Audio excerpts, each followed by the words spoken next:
Annuncio che installeremo, l'assessore Bottacin seguirà l'installazione di tende riscaldate fuori da tutti gli ospedali, che saranno presidiati dalla protezione civile, in caso di emergenza estrema per avere anche delle tende di appoggio. Nessuna spettacolarizzazione, sottolinea il presidente Zaia, ma vogliamo essere preparati a tutto. Ecco perché proprio come a marzo torneranno davanti agli ospedali le tende riscaldate. In marzo abbiamo montato 128 tende più alcuni posti medici avanzati e ovviamente in base anche alle esigenze dei singoli ospedali, quindi in base a quello che ci viene segnalato dal direttore generale della specifica ULS, procederemo con il riallestimento laddove è necessario, anzi stiamo già tre, sono già in montaggio, non mi ricordo più dove,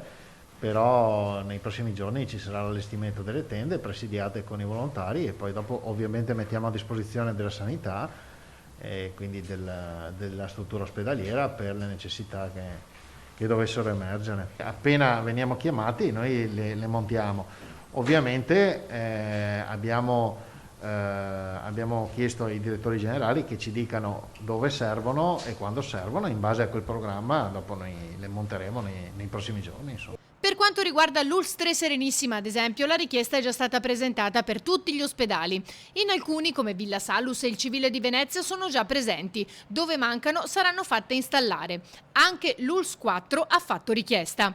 Le tende, quelle standard da 8 posti, potrebbero avere diverse funzioni. Per i triage, la presa in cura dei pazienti e un punto d'appoggio per il personale sanitario. Noi le montiamo a supporto della sanità, quindi dove ci dicono di montarle le montiamo, presumibilmente, presumo di sì, le richieste che sono arrivate fino adesso sono nei pressi del pronto soccorso.